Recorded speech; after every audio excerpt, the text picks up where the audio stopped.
ദുനിയാവിൽ ജീവിക്കുന്ന കാലത്ത് ഒരുപാട് തെറ്റുകുറ്റങ്ങൾ ചെയ്ത വ്യക്തിയാണ്.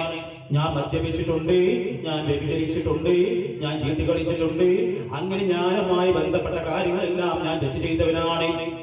എങ്കിലും എന്നിട്ടും എനിക്ക് വെള്ളം തന്ന റബ്ബാണ്, എന്നിട്ടും എനിക്ക് ഭക്ഷണം തന്ന റബ്ബാണ്, ഒന്നിനും ഒരു കുറവ് വരുത്താതെ എത്രത്തോളം സ്നേഹത്തോടെ എന്നെ പോറ്റിയ റബ്ബാണ്.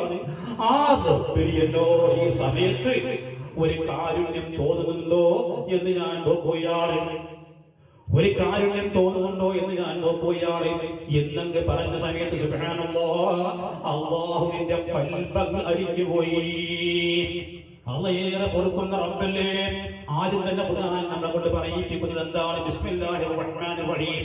അല്ലാഹ് കാരുണ്യവാനും കരുണാനിധിയുമാണെന്നാണ് ആദ്യം തന്നെ ഖുർആൻ നമ്മളെ പഠിപ്പിക്കുന്നത്. അത്രയ്ക്കും ആ മനുഷ്യന് പുറത്തു കൊടുത്തിട്ട് ദുനിയാവിൽ ജീവിക്കുന്ന കാലം കണ്ടമാനം നടന്ന വ്യക്തിയാണ്. അള്ളാഹുവിന്റെ കാരുണ്യം വെച്ചുകൊണ്ട് റബ്ബിനെ മനസ്സിൽ വെച്ചുകൊണ്ടെന്ന് നോക്കിയ സമയം കൊണ്ട് പോലും എന്നെ പ്രതീക്ഷിച്ചാണല്ലോ നോക്കിയത്, എന്റെ കാരുണ്യം പ്രതീക്ഷിച്ചാണല്ലോ നോക്കിയത് എന്നങ്ങ് കരുതിയപ്പോഴേക്ക് അല്ലാഹു ജല്ല ജലാലുഹു അഫ്വ ചെയ്തു കൊടുത്തു പോയി. നരകത്തിലേക്ക് പറഞ്ഞ വ്യക്തിയതാ, നീ ആ വ്യക്തിയെ കൊണ്ടുപോയി സ്വർഗത്തിലാകൂ എന്ന് പറഞ്ഞ റബ്ബാണ്. അവന്റെ കാരുണ്യം നോക്കണേ, കൽബിന്റെ വിനയമാണത്. ഇത്രത്തോളം തെറ്റിച്ച വ്യക്തിയാണ്. എന്നിട്ട് പറഞ്ഞു, എന്നിട്ടും എന്നെ പോറ്റവനല്ലേ, ഇതിനോട് കാരുണ്യം കാട്ടോ. ഒരൊറ്റ വാക്കുകൊണ്ട് ആ മനുഷ്യൻ സ്വർഗത്തിന്റെ ആളായി പോയി. എന്നാലോ വേറൊരു വ്യക്തി, ആ വ്യക്തി 500 കൊല്ലം ഇബാദത്ത് ചെയ്ത വ്യക്തിയാണ്. നാട്ടുകാരോട് ബന്ധമില്ല, വീട്ടുകാരോട് ബന്ധമില്ല, കുടുംബങ്ങളോട് ബന്ധമില്ല. കുന്നിന്റെ മുകളിൽ പാഠശാല കെട്ടിക്കൊണ്ട് അവിടെ ഇബാദത്ത് ചെയ്യുകയാണ്. 500 കൊല്ലം അല്ലാഹു സുജൂദ് ചെയ്യുകയാണ്. അങ്ങനെ ഈ വ്യക്തി മരിച്ചു.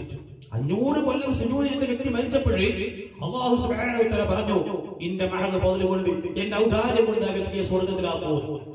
ആ സമയത്ത് ആ വ്യക്തി തന്നെ കേട്ടപ്പോ പറഞ്ഞു, എന്റെ ഔദാര്യം എനിക്ക് വേണ്ട, 500 വർഷത്തോളം ഞാൻ ഇബാദത്ത് ചെയ്തിട്ടുണ്ട്.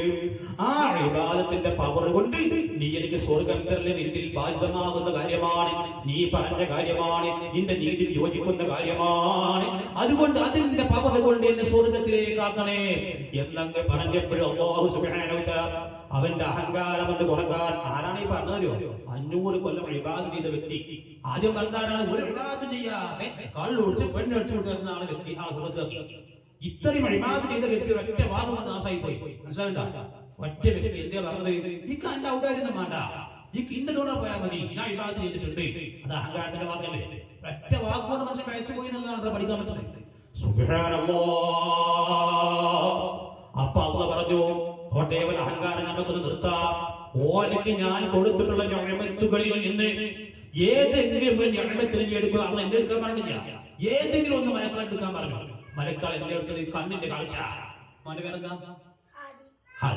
അതേ കണ്ണിന്റെ കാഴ്ച. എന്റെ കണ്ണിന്റെ കാഴ്ച തെളിയല്ല. ആ കണ്ണിന്റെ കാഴ്ച എടുത്തിട്ട് നോക്കി മലക്കാൾ പറഞ്ഞു, 500 കൊല്ലം ഒരു മരന്റെ മേലെ പോയിട്ട് അല്ലാഹു സുജൂദ് ചെയ്തിട്ട് പറഞ്ഞെങ്കിലും അനക്ക് എവിടെയാണ് വെള്ളം, എവിടെയാണ് ഒരൊറ്റ ആപ്പിൾ മരത്തിന്റെ ഒരു ആപ്പിൾ മാത്രം കഴിച്ച് പച്ചവെള്ളം കുടിച്ചുകൊണ്ടാണ് ഇയാൾ 500 കൊല്ലം ഇബാദത്ത് ചെയ്തത്. എന്നിട്ട് പോലും അത് കാണാൻ ഒരു കണ്ണ് എവിടുന്ന് കിട്ടി, ചിന്തിക്കാൻ ബുദ്ധി എവിടുന്ന് കിട്ടി? അതൊക്കെ വേറെ മേട്ടറാ, അവർക്ക് ഒന്നും പോണ്ട. കണ്ണ് മാത്രം എടുത്തുകൊണ്ട് പരിശോധിച്ചപ്പോ ഇയാൾ അന്തം വിട്ട് നിന്നു. ശരിയാണല്ലോ. അപ്പൊ അല്ലാഹു സുബ്ഹാനല്ലാഹ്